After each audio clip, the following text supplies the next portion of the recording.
Thierry is a grain farmer in Normandy, and he's also somewhat of a chemist.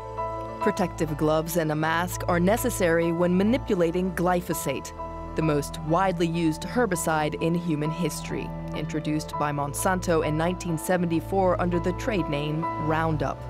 Thierry sprays his fields with glyphosate the night before he plants his crops to guarantee a successful harvest. Tomorrow I'm going to plant a field of peas. With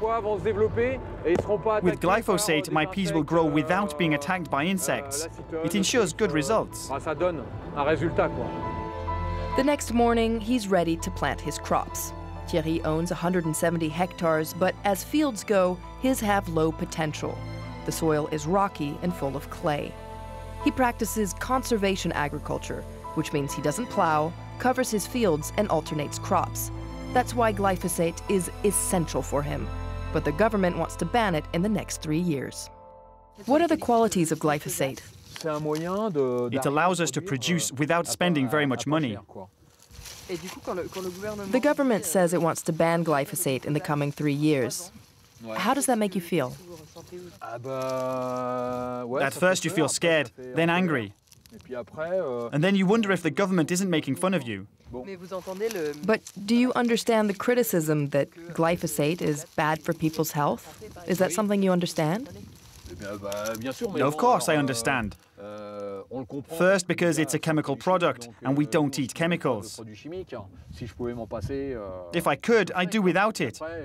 We have to find the threshold of effectiveness and productivity. We have to make a living from our work, after all.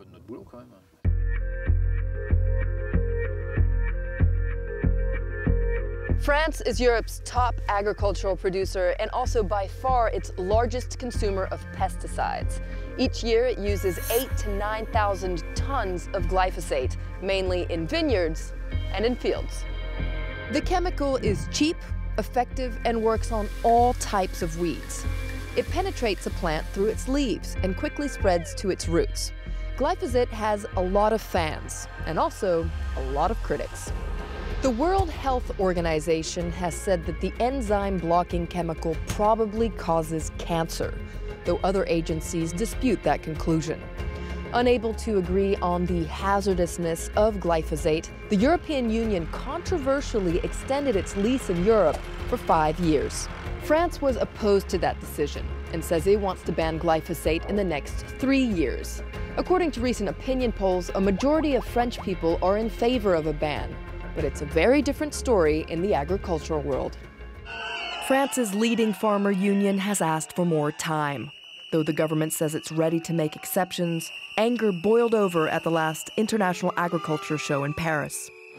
Back in the day, people said asbestos wasn't dangerous. Leaders who let that pass were responsible. Tomorrow, if farmers and consumers say, "You knew about glyphosate, but didn't do anything about it," they'll look at me straight in the eyes. They won't go looking for you. The clock is ticking to find a solution. Farmers who rely on glyphosate say there's nothing like it. Jean-Bernard Lauzier has spent the last couple of years testing alternatives. He says there's no miracle solution, but he has hope. I think, and I'd like to prove, that we can break away from glyphosate. It's just a little bit more complicated, but we can do without it. By bringing back techniques like plowing and alternating crops, Jean-Bernard has cut glyphosate by 60%. He's part of Défi, a network of 3,000 farms committed to scaling back on chemicals. It's kind of like farming rehab. It's all about being creative, though he hasn't ruled out using glyphosate in an emergency. The idea is to occupy the soil. So this is your anti-glyphosate plan? It's the anti-glyphosate and anti-herbicide plan in general. To occupy the soil of this rapeseed field, I planted white clover to make sure weeds don't grow. White clover and this plant, which is a field bean, are leguminous plants, which means that they trap nitrogen in the air and distribute it to the rapeseed. You just have to have an open mind and look around a bit, observe. It seems like you're having fun. Yes, it's a game. It's fascinating. I like to compare my job to the way I take care of my health.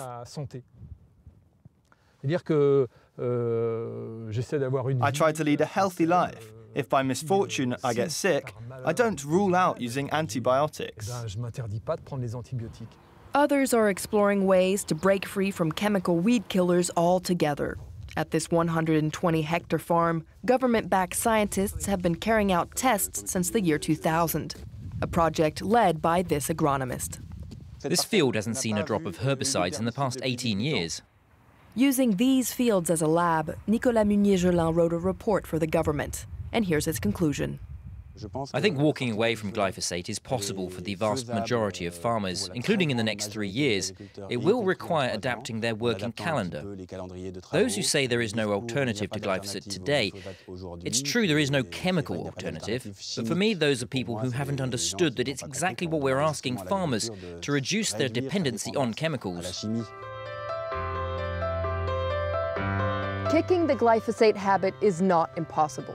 Complicated? Yes. Expensive? Maybe. It will require some major soul-searching from the agricultural world, and perhaps rethinking the very model of French farming.